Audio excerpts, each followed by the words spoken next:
بغيض خدم غي سفرا ذ شنو ثوغاش فلام ذ سفروغ في ججيجن اد سبيري غذي الصيفام شغل قورس السن غارها سرق ماذ السحفة غد قلام وكرغد كان كيري سفرا سلدت نشنو فلام ابي باريكان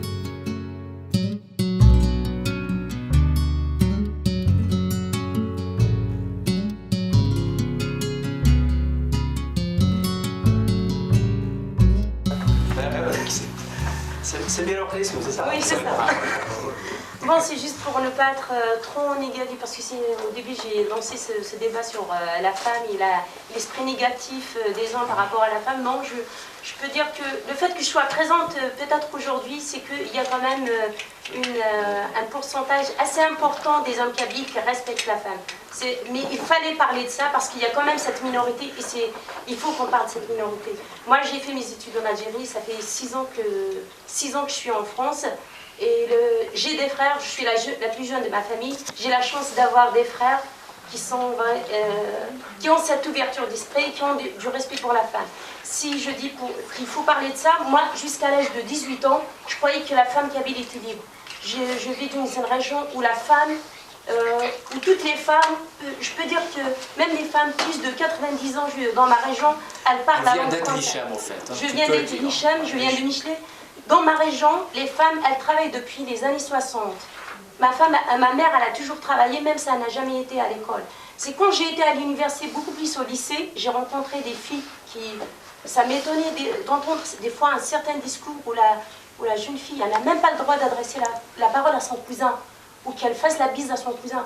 Moi, ça m'a choqué, ça. Et quand j'ai trouvé ça encore plus à l'université, c'est là que je retrouve quelque part le roman de Youssef, c'est que tout ce qu'il avait dit, moi je l'ai vécu en Algérie. On dit que c'est une fiction, on parle d'Amina, mais quelque part, à chaque fois vous reprenez une phase de chaque femme algérienne. Il y a la femme intellect, c'est Amina quand elle s'intéresse à l'histoire. Il y a la prostituée. Moi j'ai vécu à l'université, j'étais dans une cité universitaire, j'étais déçue de l'image qu'on avait de l'étudiante algérienne, principalement de l'étudiante à Tizi Ouzou.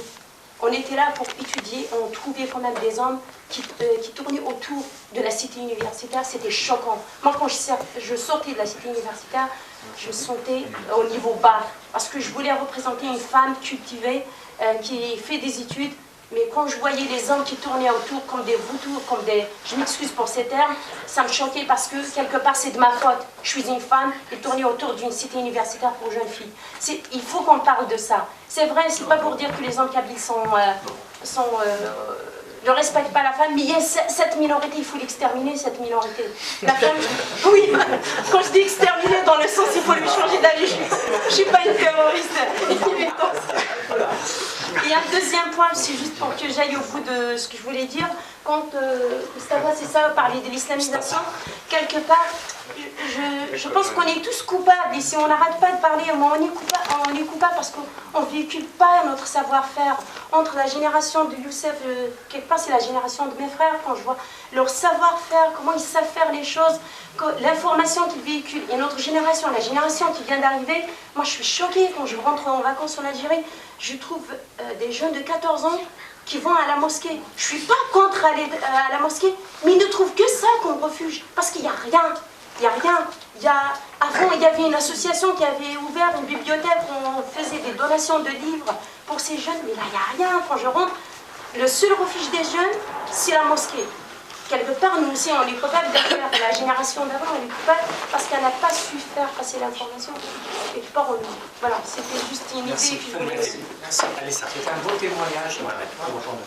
Moi, je voulais vous remercier pour ce livre parce que je ne l'ai pas encore lu, mais enfin, j'écoute j'ai écouté, vous avez énuméré un peu tu as énuméré un peu les idées, et je trouve qu'en fait, c'est un livre qui tombe à pic en ce moment en Kabylie, avec l'acharnement arabo-islamiste qui est en train de se propager dans toute la Kabylie.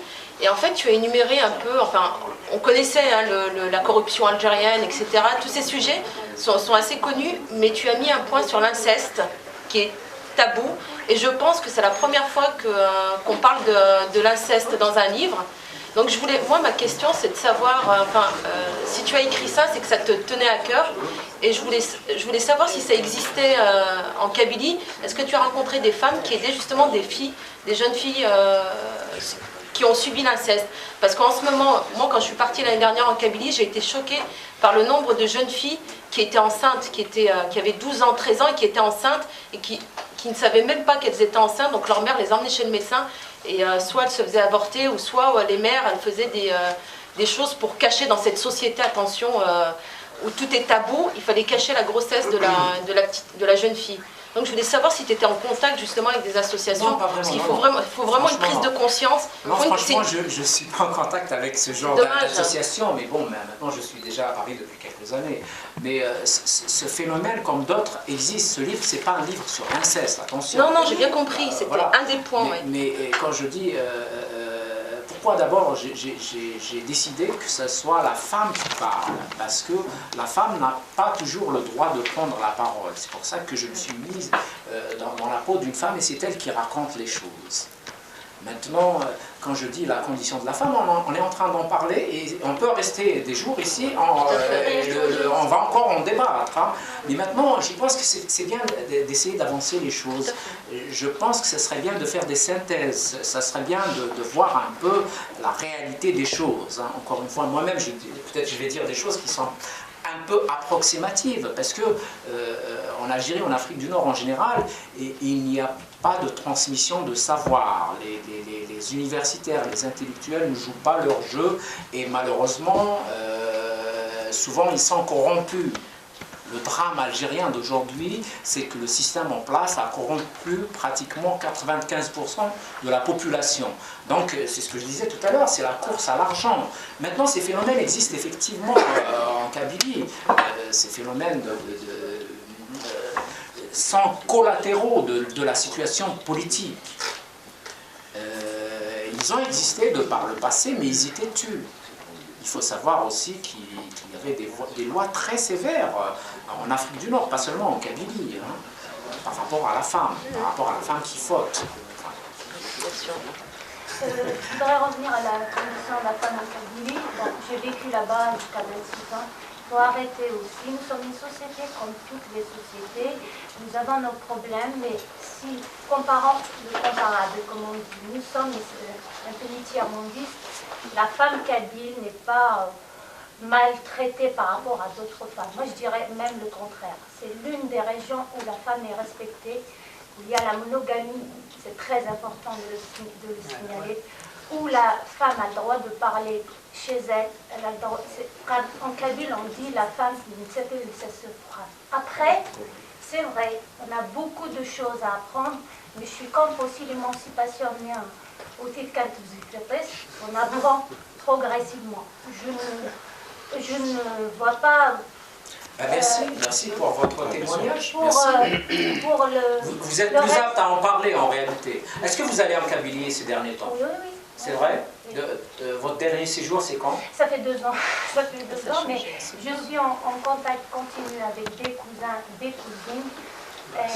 Moi, j'ai senti l'agression plutôt à l'extérieur, pas au village. Je suis respectée par tout le monde. Je parle avec tous les jeunes de mon village, il n'y a pas de souci. Ensuite, il y a des sujets qu'on n'aborde pas, ça c'est normal. On aborde certains sujets à la fac plus facilement, à l'école plus facilement qu'à la maison. Mais j'ai senti l'agression plus à l'école. On nous disait certaines choses, il fallait faire la prière, l'islam, tout ça. On nous apprenait à faire la prière à 7 ans. Je faisais la prière à l'école, j'arrivais à la maison, mon père m'interdisait de faire la prière parce qu'il me dit à 7 ans, tu n'es pas apte à comprendre ce que c'est que la religion. Donc quand même, nos parents, ils étaient là. Ils ont essayé de faire ce qu'ils peuvent. Après l'émancipation, c'est à nous de la faire.